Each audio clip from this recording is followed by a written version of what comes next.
E aí, galera, como é que estamos? Vamos trabalhar hoje aí, então, mais uma aulinha bacana. Vamos trabalhar sobre os recursos minerais. Vamos focar, né, nos recursos minerais não energéticos. Geralmente eles são metálicos, né?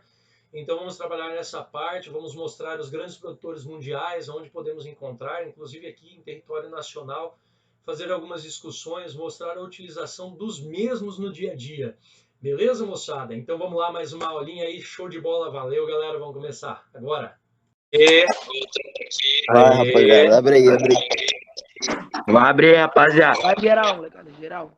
Abre o microfone aí!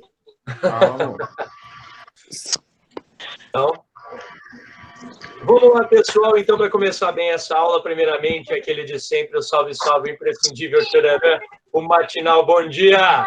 Bom dia! Aê, agora sim, todo mundo animado, agora todo mundo acordado. Boa, vamos fechar os microfones, valeu, galera, vamos começar a aula aí, então. Pessoal, essa aula, ela é proporcional a 31, 32 e 33 de vocês, tá? São os minerais energéticos, os minerais não energéticos no mundo. Então, como assim? Eu vou começar já explicando a partir do título. Porque dá para dividir, na hora que você vai estudar os minerais, você pode estudar a água, que é um mineral não energético, mas só que ele tem uma ação determinada, né?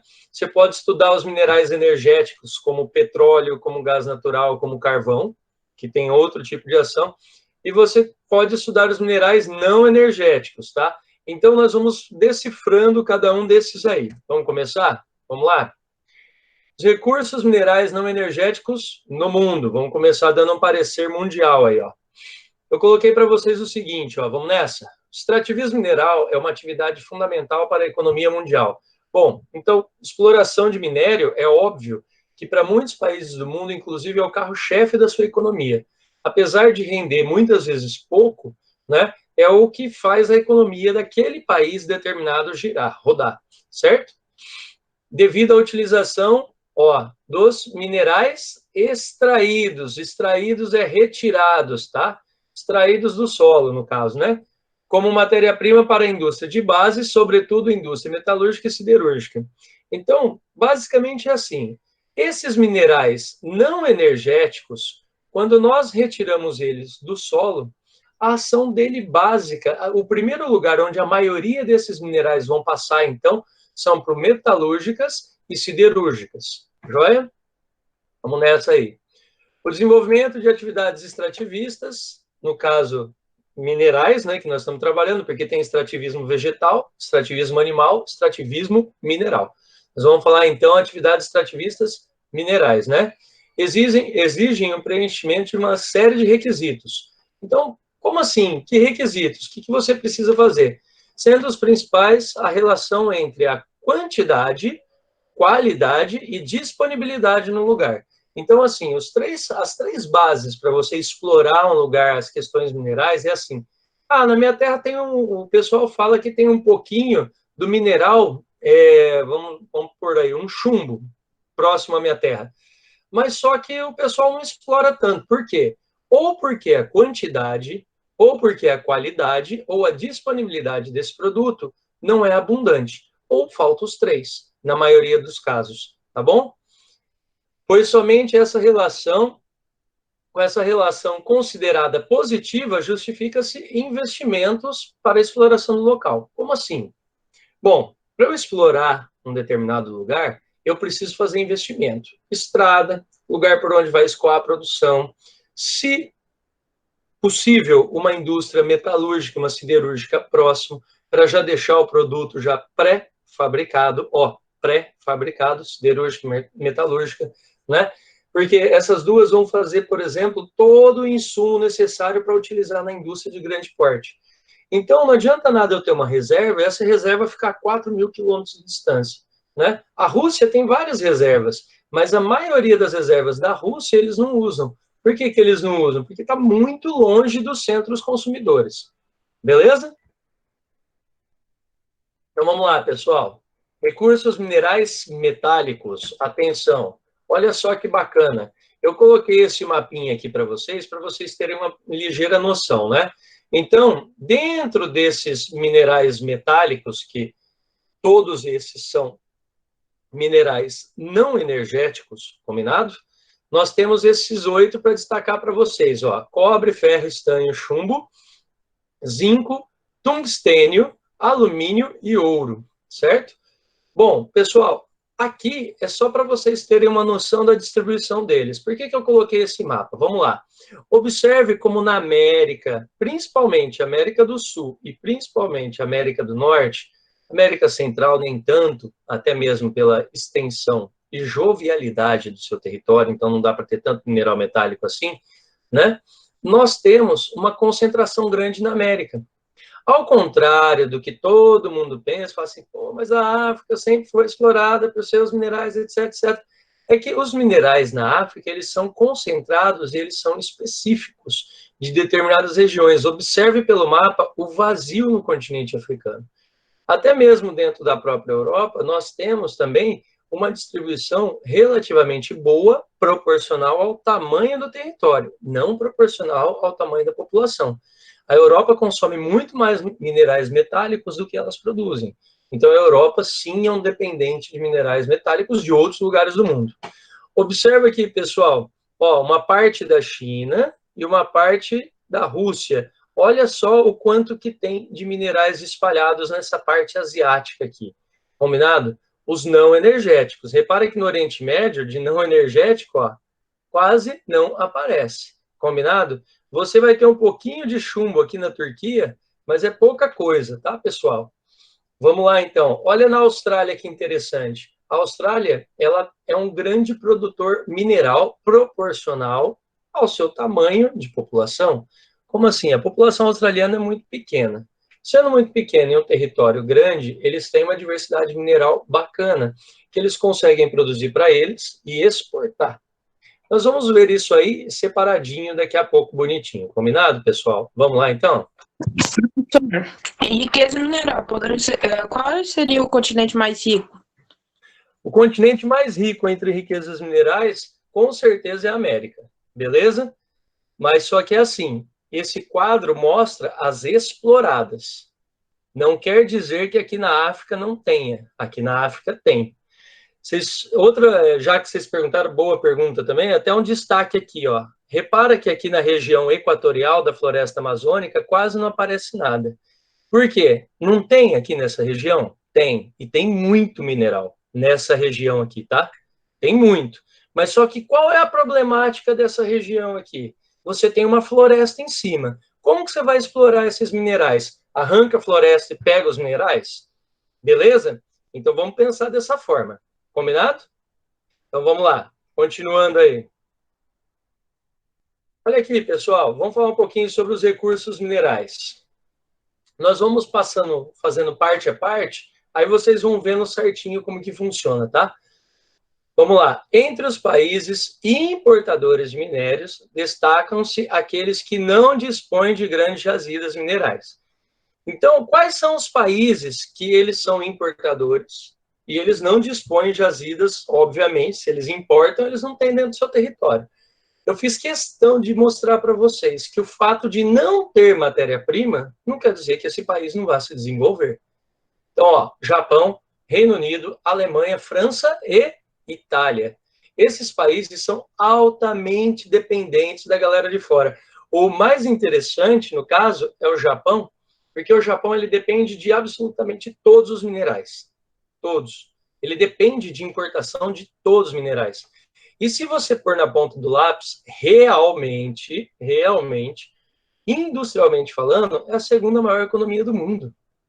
Então, assim, você fala, pô, mas peraí, os caras têm a segunda maior indústria do mundo produtiva, né? Per capita, por cabeça. Como que os caras têm essa indústria se eles não têm minerais nenhum? Eles importam. Minerais é barato. É barato você ficar trazendo tipos de minerais para você. O caro é você comprar produto industrializado, certo? Um professor meu de ensino fundamental, o saudoso Juarez, gosto muito do Juarez, ele falava assim, o Brasil, isso na época, né, que eu estava lá pela 7ª, 8ª série, assim, né? Aí o Juarez falava assim, nós mandamos cerca de 20 a 25 navios de ferro para receber meio navio de carro pronto como forma de pagamento. E aquilo na nossa cabeça a gente ficava assim, pô, peraí, o cara manda 20, 25 navios e recebe meio navio de carro, na época, né? De carro pronto como forma de pagamento, fez, tem alguma coisa errada. Aí um dia um amigo meu resolveu perguntar, falou assim, ô, e aí, professor, quantos carros você produz com um navio de ferro? Né? A parte estrutural, que vai ferro, etc e tal. Aí o professor falou assim, ó, a proporção é um navio de ferro, você vai produzir cerca de 10 navios de carro, na proporção de ferro. Então, assim, é um absurdo o que eles ganham em cima dos minerais, certo? A diferença é muito grande. Mas vamos lá, depois a gente entra nesses detalhes. Essas condições, no entanto, não prejudicam a economia desses países aqui, ó, desses aqui de cima, beleza? Pois o preço dos minérios ainda hoje se encontra defasado em relação aos valores dos produtos industrializados. É o que eu acabei de falar para vocês. Combinado? Entre os exportadores de minérios, encontram-se os países desenvolvidos, que possuem reservas de minerais suficientes para eles e outros. Então, assim, entre os países, né, que você vai ter como exportadores, aqueles que mandam, você vai ter, sim, países desenvolvidos que mandam para fora. Exemplo, Estados Unidos e Canadá, eles são países desenvolvidos, eles pegam para eles o que eles necessitam e o que eles não necessitam mais, o excedente, a sobra, eles vendem. Então, você tem esse grupo de países que faz isso. Já os países, e você vai ter outro grupo também, né? Ó, já os países em desenvolvimento, que possuem expressivas jazidas de minério, dispõem de pouca estrutura em seu parque industrial.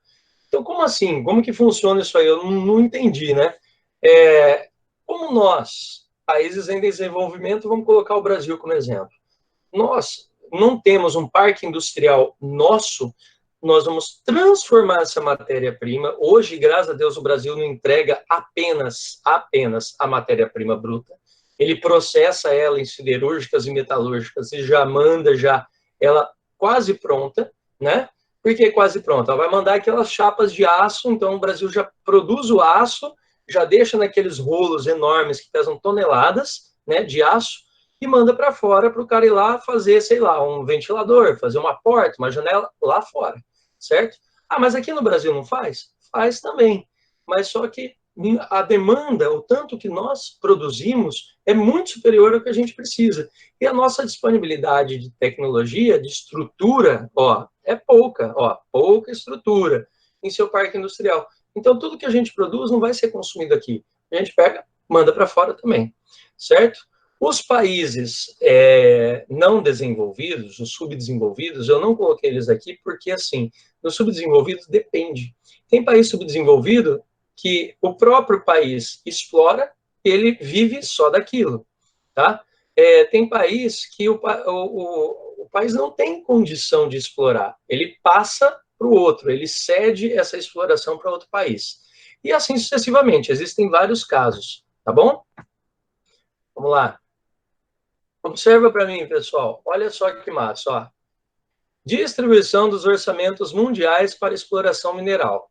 Aí você vai olhar tudo isso aqui, observem bem, ó. Estamos falando, então, do resto do mundo, né, que são vários países, Estados Unidos, Canadá, Austrália, Ásia e Pacífico, África e América Latina.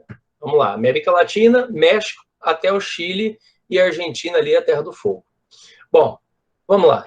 Pessoal, se vocês observarem de todos esses, você vai falar assim, nossa, os Estados Unidos investe só 8% na exploração mineral? Significa que o orçamento desse país, Estados Unidos, por exemplo, é infinitamente maior em outro setor, por exemplo, a indústria. Coisa que já na América Latina, nós investimos muito do nosso dinheiro para exploração mineral. Então, nós exploramos os minerais aqui na América Latina, temos um investimento muito grande e ele é superior, por exemplo, a investimentos na indústria, como o caso dos Estados Unidos. Aí você vai falar assim, ah, mas o Canadá é 19%. O Canadá, ele é um caso à parte. O país tem 35 milhões de habitantes, é muito pouco habitante, certo? Ele tem menos de 3 habitantes por quilômetro quadrado no Paraná, no Canadá, no Canadá, menos de 3 habitantes por quilômetro quadrado. Então, eles têm investimento em indústria, para eles têm investimento em mineração, para eles e para o mundo. Eles têm investimento, no caso do Canadá, para eletricidade, para eles e para os Estados Unidos. O Canadá produz 8 vezes mais energia do que ele precisa. Então, dessas 8 vezes, ele tira uma parte para ele e vende 7 para os Estados Unidos. Então, sim, os Estados Unidos, no caso, é dependente da questão energética do Canadá. E, sim, os Estados Unidos é dependente da questão mineralógica do Canadá também. Então, minerais, energia, tudo o Canadá vai vendendo. No caso ali, como é pouca população e muita venda, aí ali se converte de uma forma positiva. Mas já na América Latina, tem países na América Latina, vamos pegar o mineral energético, a Venezuela. A Venezuela é o 4º maior exportador de petróleo do mundo. Meu, 4º maior exportador de petróleo do mundo. Se a Venezuela é o 4º maior, era para ser um país extremamente rico. Mas só que lá tem vários problemas. Vamos deixar os políticos, problema político de parte, de lado, de canto. Vamos pensar assim, o petróleo está concentrado na Venezuela na mão de 3% da população. 97% da população, de forma direta ou indireta, não chega nem perto do petróleo, certo? Então, esse recurso mineral, que é basicamente o único que sustenta, basicamente, não estou falando que é o único, tem gás natural, tem carvão, tem outras coisas, mas só que assim, pensa assim, é basicamente o carro-chefe ali do país. Ele está na mão de 3% da população. O restante da população fica extremamente pobre. Por quê? Ele está aqui nesse grupão de países que fazem investimento para explorar mineral. Somente. Combinado? Depois nós vamos dar um detalhe melhor aí para vocês. Ó, vamos falar um pouquinho agora sobre os tipos de minerais. Minério de ferro, pessoal. Então vamos por aqui, ó. Os minérios de ferro são recursos minerais mais abundantes na Terra. Então é importante, ó. Nós vamos começar do grupo mais abundante que nós temos no planeta Terra, tá? Você viu que eu coloquei os minérios de ferro. Por quê? São vários grupos, combinado? Vamos lá. Destaca-se por seu elevado teor metálico. Então existem vários grupos, dos quais eu coloquei 2 para vocês. A hematita e a magnetita. Atenção, esses 2 grupos, pessoal, possuem mais de 70% de ferro metálico em sua composição química. Calma que depois a gente explica outros tipos de ferros. Não precisa ficar angustiado. Então, vamos lá. Lugar onde tem hematita e onde tem magnetita, o ferro é extremamente procurado. Por quê? Da escavação, na hora que você tira, todos os minerais metálicos são assim. Então, o processo é bem parecido. Você tira do solo 1 tonelada. Dessa 1 tonelada, quando é hematita e magnetita no solo, você tem 70% do solo ferro e você tem 30% do solo outros minerais. No caso, o pessoal fala aí terra, areia, né, brita, o que tiver lá no lugar. Combinado? Então, esses tipos de solo, eles são altamente perseguidos pelos exploradores no mundo inteiro. E o Brasil, no caso, também está no meio dos países que possuem esse tipo de solo. Quer ver? Olhando, observando bem esse mapa, nós vamos conseguir entender isso. Essa bolinha aqui, ó, onde eu estou marcando com a ponteira, tá vendo? É o consumo. Então, observa aqui o consumo do Japão, enorme. E a bolinha verde é extração, é o quanto ele tira. O Japão tem alguma bolinha verde? Não tem. Mas ele tem uma bolinha de consumo vermelha gigantesca. Então, ele não explora nada, como a gente já havia falado, mas, em compensação, ele importa para ele muito. Combinado? Olha aqui os Estados Unidos. Os Estados Unidos explora esse tanto, mas ele consome um pouquinho maior. Observa aqui. Olha o Canadá, como eu tinha falado para vocês. Isso é só de ferro, tá, gente? Presta atenção. O Canadá consome essa bolinha onde eu estou com a ponteira e ele produz tudo isso aqui. Agora, repara, tudo isso aqui, ó, é para onde os países mandam. Olha o Brasil. O Brasil consome este tanto e ele produz o restante. O que o Brasil faz? Exporta para a Europa, exporta para a Ásia, exporta para o Japão. Vocês estão vendo? Olha só, olha que bacana. Oh, mas, professor, eu já ouvi falar que os Estados Unidos compram mineral do Brasil, né? É verdade? Sim, é verdade. Mas só que nós não mandamos necessariamente o minério de ferro. Porque aqui, o minério de ferro, eles precisam de muito pouco, então eles vão pegar do Canadá, fica mais fácil, tá? O que a gente manda muito para os Estados Unidos é aço. A gente manda muito aço. O aço brasileiro, ele é de excelente qualidade, inclusive é uma das melhores aços, tipos de aço que existe no mundo, né? Uma propriedade muito boa, e além de mandar para lá esse aço, os Estados Unidos, ele tem que enfrentar uma concorrência grave com o Brasil. Essa que é a problemática, porque o preço do Brasil é em real e o dos caras é em dólar. Meu, daqui a pouco bate R$ 7 o dólar aí, pelo jeito que tá, né? E aí eu não tô ouvindo nenhum panelaço na rua aí, porque o dólar tá crescendo e tá tudo ficando caro, mas, né? Aí tá prejudicando as nossas exportações? Tecnicamente não. Sabe por quê? Quanto mais sobe o dólar, mais barato fica nosso produto. Então, a tendência, se a gente aproveitasse esse lance do mercado agora, a tendência era o mundo comprar da gente, porque comprar produto brasileiro agora, em dólar, tá barato. O ruim tá a gente comprar de fora. Nós, brasileiros, comprarmos produtos de fora, aí tá pesado. Mas só que o pessoal de fora comprar da gente, tá bacana. E se o pessoal de fora começa a comprar, é dinheiro que entra, não dinheiro que sai.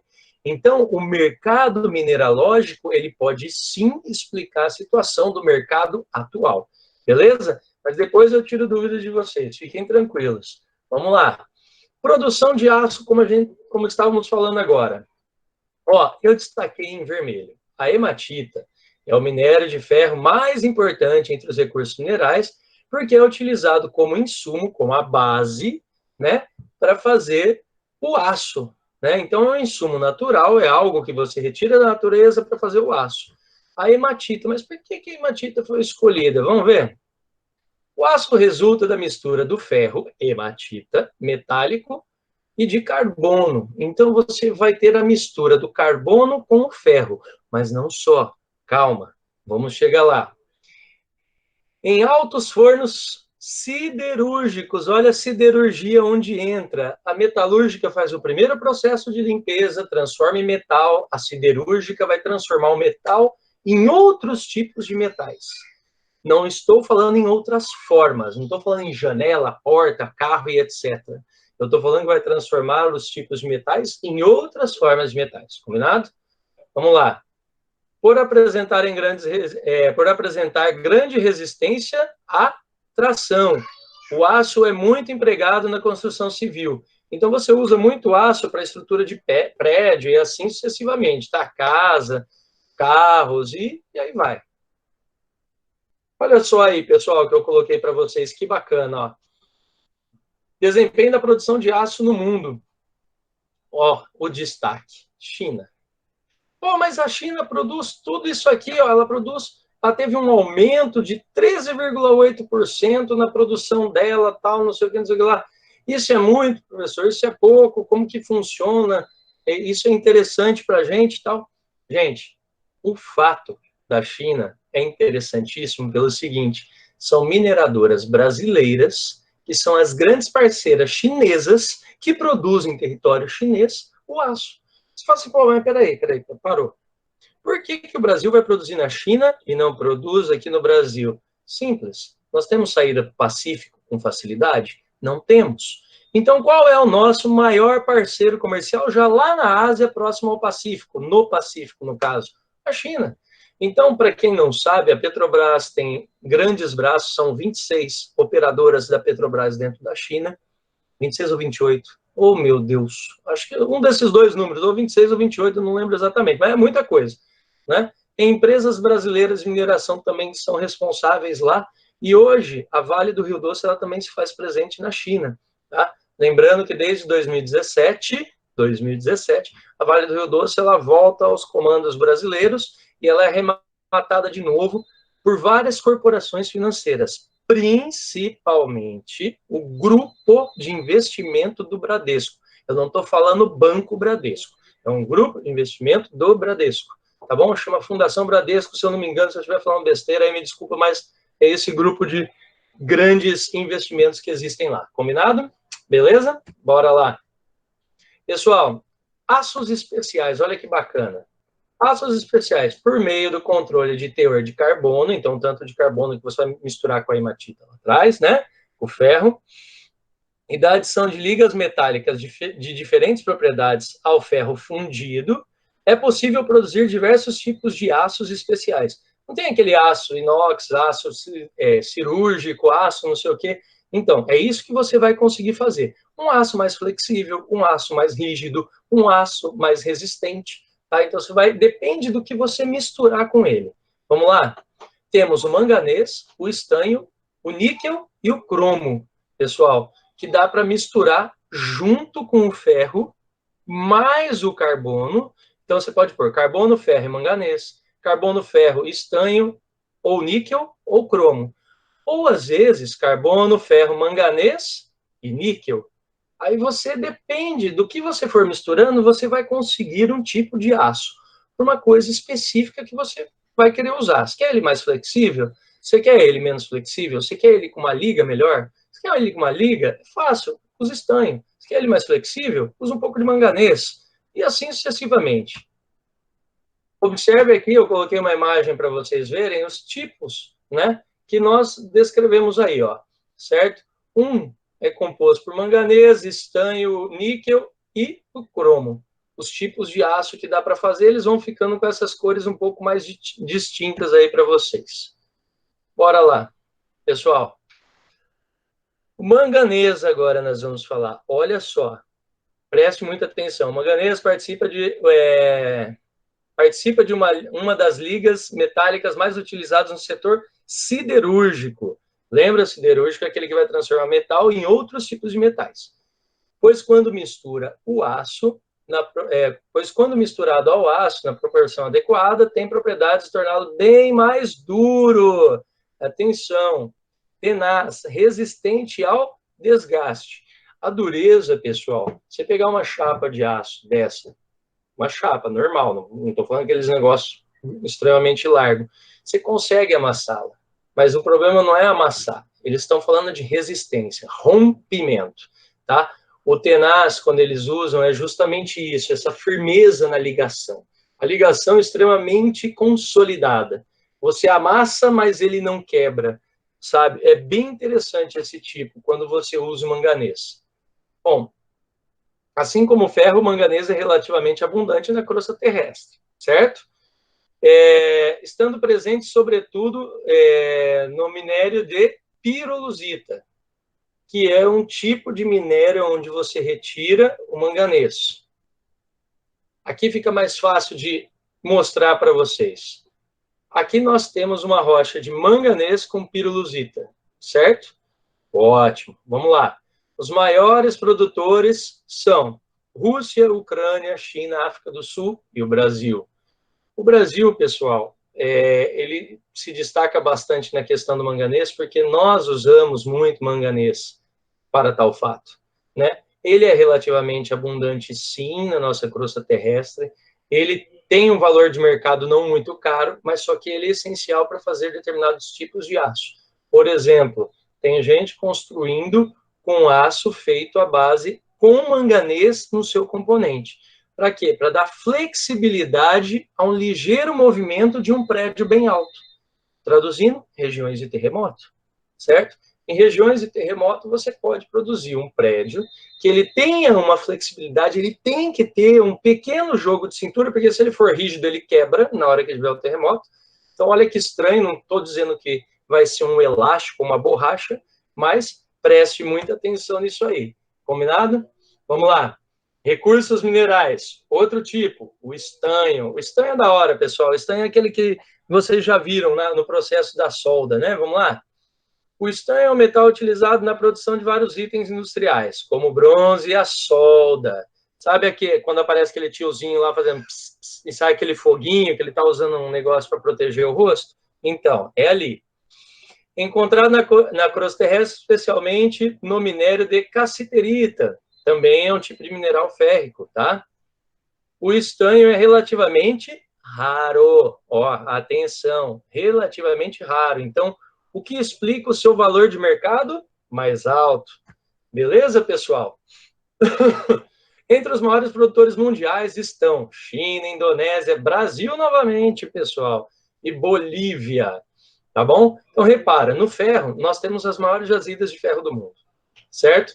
quando nós falamos, por exemplo, do manganês, nós temos também grandes jazidas de manganês. O estanho, nós também produzimos estanho. Pô, nós temos todos os segmentos minerais básicos para a indústria. Nós estamos no caminho. Só falta mesmo um empurrão, um incentivo industrial. Certo? Então, vamos lá. Outros recursos minerais aí para vocês que eu destaquei, pessoal. O cromo. Assim como o níquel é um metal bastante raro na crosta terrestre, encontra-se sobretudo no minério cromita, por isso vem o nome cromo, tudo bem? E também é bastante resistente ao processo de corrosão e oxidação. Para quem não lembra, oxidação, ferrugem. Bora. O cobre. O cobre é aquele que nós usamos basicamente aqui no Brasil para fazer fio, certo? Fio de tudo a gente procura fazer de cobre, a maioria, né, dos fios, no caso, não tudo. Então, vamos lá. Cobre possui uma série de propriedades, né, usado como matéria-prima no setor industrial. Preste atenção. Que setores industriais são esses? Entre essas propriedades, vamos destacar, pode-se citar como exemplo o fato dele ser um ótimo condutor de calor, e um condutor de eletricidade. Não é corrosivo, então ele não fica corrosivo normalmente, né? E molda-se com muita facilidade, traduzindo, ele é flexível. Então, nós podemos usar aqui, ó, em vários setores industriais, para fazer ligações elétricas, transferências de calor, para ligar um polo ao outro, para fazer funcionar maquinários. Enfim, o cobre tem um valor de mercado muito alto. Por isso que em determinadas regiões, quando a galera vai lá, ilumina uma praça, coloca um monte de fio novo, chega as pessoas à margem da sociedade e roubam toda a fiação. Por quê? O cobre, além de ter um valor de mercado bom, eles conseguem um bom dinheiro com isso. Esse tipo de prática, essa atividade do roubo, obviamente, é ilegal. E faz com que as autoridades comecem a pensar, pô, peraí, em vez de eu colocar o fio por cima, será que não é melhor eu enterrar os fios para evitar, assim, os roubos? Sim, essa é uma saída para tentar segurar, porque o cobre, ele é, sim, um metal valioso, e quando você vai vender ele, dá grana, hein, pessoal? Vamos lá. Outros aí, ó. O níquel, pessoal, que tanta gente fala, né, o níquel, pô, não sei o que, onde eu uso o níquel? O níquel é um metal bastante raro na crosta terrestre. Presta atenção, na crosta, sabe por quê? O manto, 75%, o núcleo da Terra, 75% dele é formado de ferro. 25% dele, aproximadamente, também é formado de níquel, no núcleo da Terra. Mas na crosta terrestre, onde a gente pode pegar ele, e ele está resfriado já no formato de rocha e tudo mais, né, ele é considerado raro. Entre outras propriedades, destaca-se a forte resistência ao processo de corrosão. Então, o níquel demora, por isso que muitos países do mundo, inclusive o Brasil, usou o níquel para fazer moeda, porque daí a moeda, ela demora para se perder, usando o níquel, né? E também ele é resistente à oxidação, quando exposto ao ar, tá? Para quem não sabe, metais também ficam corrosivos, né? Eles também são corrosivos, também ficam enferrujados em contato com o ar. Vamos lá. Aqui, pessoal, mostrando dois exemplos, dois desenhos para vocês entenderem mais ou menos, né? Os maiores produtores mundiais destacam-se a Rússia, o Canadá, a Austrália e a Indonésia. Repara, não somos os maiores produtores mundiais de níquel, mas temos níquel no nosso território suficiente para nos abastecermos. Via de regra, a gente importa de outros países para preservar as nossas riquezas, as nossas jazidas. É estranho falar isso, mas tem bastante níquel na próxima região amazônica. Beleza, pessoal? Por que é estranho falar isso? O pessoal está doido para tirar a floresta amazônica, para pegar, por exemplo, o tal do níquel, para pegar bauxita que faz alumínio, pegar mais ferro. São coisas necessárias, não precisa. Se a gente ainda pode importar o produto, que não fica caro trazer de importação, né? Mesmo com a alta do dólar, quem tem níquel, olha aqui, ó, a Rússia, que tem uma moeda tecnicamente fraca, né? Igual a nossa, hoje, na situação de hoje. O Canadá, que a moeda é forte. A Austrália, que a moeda é mediana para forte. E a Indonésia, que a moeda é extremamente fraca. Então, nós temos dois grupos de países aqui, ó. Nós temos dois países num grupo que a gente pode exportar o níquel. Não precisa necessariamente destruir a nossa floresta para poder explorar. Estou sempre batendo na tecla ambiental, porque é o que pedem muito hoje na prova. Combinado, pessoal? Bom, eu vou pôr aqui recursos minerais preciosos. Obviamente, vou começar com o mais resistente, né? O carbono puro da natureza, que seria o diamante, beleza? Na forma cristalizada. Usada na produção de joias, por ser, como ouro, um símbolo de ostentação e riqueza. Também empregado em algumas produções industriais. Pessoal, aonde se emprega diamante, o danado do diamante, que vale, né, vale um preço, na produção industrial? Então, o diamante industrial, não necessariamente ele vai valer um valor absurdo como que a gente usa nas joias, tá? Mas só que ele tem o seu valor de dureza. Aí são usados principalmente na ponta de brocas, indústria de exploração de petróleo. Eu quero produzir um túnel, eu quero fazer uma perfuração numa rocha. A ponta da minha broca tem um ou vários diamantes, certo? Por quê? Ele é a dureza maior. Na natureza, a dureza vai de 1, que o mineral de dureza 1 é o talco. Talco, esse que a gente põe no pé, a rocha de talco é dureza 1. Tá? Ele vem de uma rocha, para quem não sabe, o talco que você põe no pé. E a dureza 10 é o diamante. Então, você vai do talco ao diamante, né? Para você entender, dependendo do tipo de ferro, vamos pegar um prego aí desses padrões, tem dureza entre 4 e 5, né? Meu professor de geologia falava dureza 4,5, né? Então, vamos ficar no meio termo aí. Dureza 4,5, segundo o nosso professor querido aí, Cleber Moraes. 4,5 de dureza. Então, você compara 4,5 de dureza de um prego e imagina o diamante, a resistência dele, tá bom? Aí tem aquela história, o diamante risca ou é riscado? Mas isso aí deixa para a próxima aula, que nós vamos falar um pouco sobre isso depois. Vamos destacar a prata, por ser um metal muito brilhante, resistente à oxidação. A prata é utilizada como matéria-prima na produção de utensílios domésticos de forma geral, né? Desde joias, medalhas, espelhos, metais, ó, aqui, ó, metais elétricos, materiais elétricos e fotográficos. Pessoal, a gente usa a prata em vários lugares, certo? A prata, ela é um material, assim, como que eu posso dizer? Além de resistente à oxidação e também brilhante, ela é um material que dá para você trabalhar muito bem com ela. Você tem uma facilidade de trabalho com a prata. E não podia deixar de falar do ouro, né? O ouro que é considerado o mais nobre dos metais, né? Ele é considerado o rico, o bambambam de todos os metais, pois serve de matéria-prima para a produção de objetos valiosos, como joias e barras, né? Barras de ouro, no caso. E também, pessoal, o ouro serve como lastro. Lastro, o que é o lastro? É a reserva de valor. O tanto que você tinha de ouro antigamente é o tanto que a sua moeda, por exemplo, o real, vamos supor nessa época, né? Se tivesse o real na época, o tanto que o Brasil tinha de ouro naquela época é o tanto que o real ia valer. Isso era o lastro do dinheiro, é quanto seu dinheiro valia. Hoje, o dinheiro ele é aplicado pelo valor de mercado. O país é confiável, o dinheiro valoriza. O país está sofrendo um processo de desconfiança, como acontece agora, né? A moeda desvaloriza absurdamente. Então, a culpa não é de pandemia, a culpa não é nada, a culpa é justamente dessa parte. Qual? A parte é a confiabilidade na nossa moeda. Não é mais o tanto de ouro que a gente tem na nossa crosta terrestre, beleza? Na nossa conta bancária, perdão, né? No nosso Banco Central.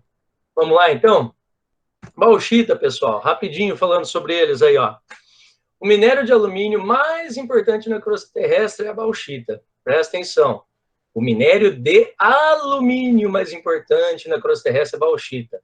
Ela contém o óxido de alumínio, geralmente denominado de alumina. Alumina é o nome popular, tá? Que a gente dá. Por exemplo, né?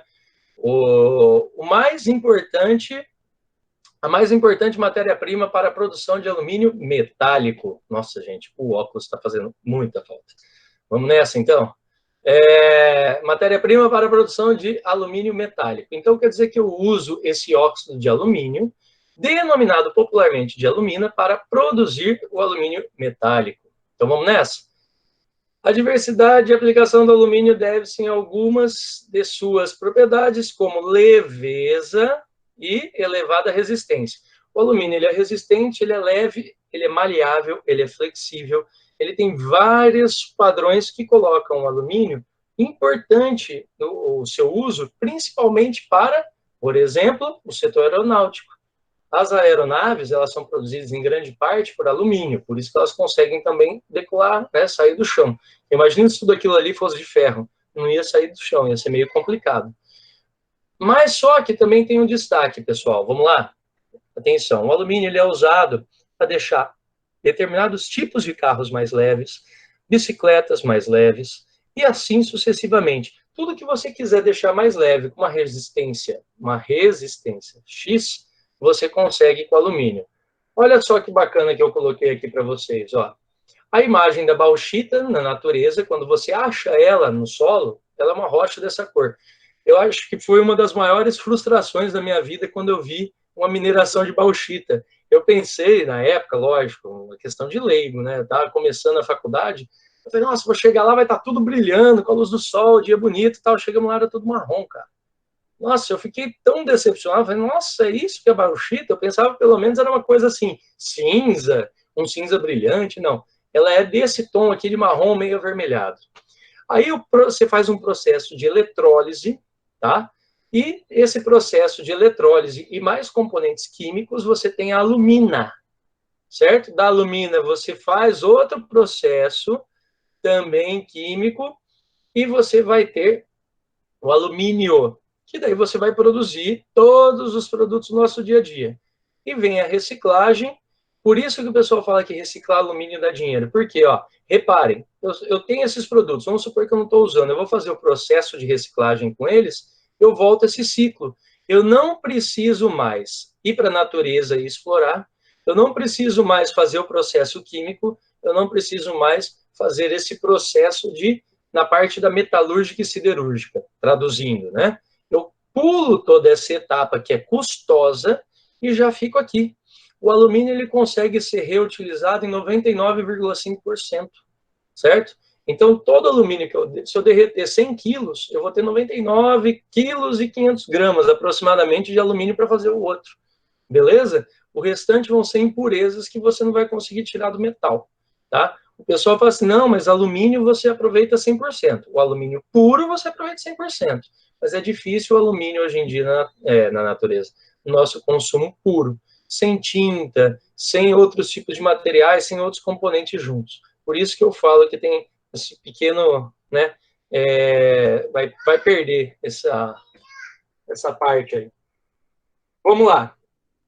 A atividade extrativa mineral provoca sérios problemas ambientais, entre elas a produção de grandes quantidades de rejeito. Moçada, isso é o maior problema, o maior. Destaque isso aí, grava, anota, guarda.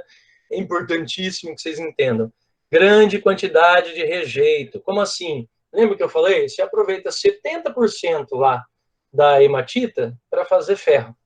Mas só que 30% sobra. E esse 30% de terra que sobra, ele é composto de alguns produtos químicos. Você vai lá e deposita de novo no lugar onde você extraiu. Ah, beleza, professor. Você tirou de um lugar e depositou no mesmo.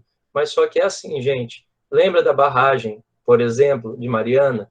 Lembra da barragem de Brumadinho, que é feita de rejeito de minerais metálicos? Desse aí que nós estamos falando? Então, essas barragens explodiram, elas estouraram. Se a gente pensar que são mais de 70 barragens em Minas Gerais, então tem barragem pra caramba. Combinado? E problema ambiental pra caramba. Decorrente da necessidade de remanejar uma ampla, extensão do solo. Outro problema ambiental, você tem que tirar uma área muito grande do solo, você tira toda a cobertura vegetal, você tira todas as espécies vivas dali, beleza?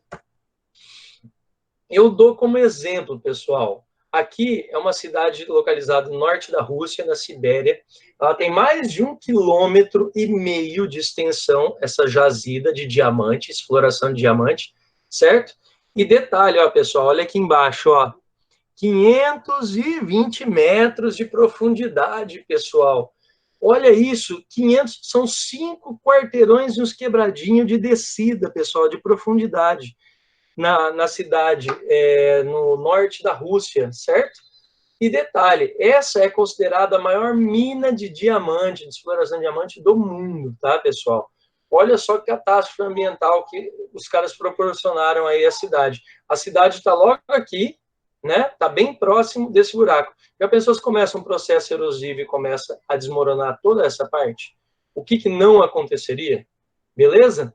É só para vocês terem um pouquinho aí na consciência de vocês. Combinado? Fechou? Moçadinha, muito obrigado por tudo. Vou abrir para vocês agora para pergunta. Valeu! E aí, show! Gostei demais da aula, pessoal. Uma aula bem bacana, a participação de vocês é essencial. Uma participação fantástica, não tem nem o que falar. Obrigado pelas perguntas aí. Lembrando, eu vou postar esse vídeo no nosso canal lá e já ele está no nosso canal. E dê seu like, assine o sininho. Eu esqueço toda a fala que tem que fazer, porque eu não sou esses youtubers, então não tenho ideia. Mas compartilhem eles, os vídeos, e aproveitem bastante. Eu estou vendo que o pessoal está acessando bastante, as inscrições estão aumentando, vão se inscrevendo lá no nosso canal também. Vamos ajudar a propagar a geografia de forma mais positiva. Fechou, moçada? Valeu, um abraço.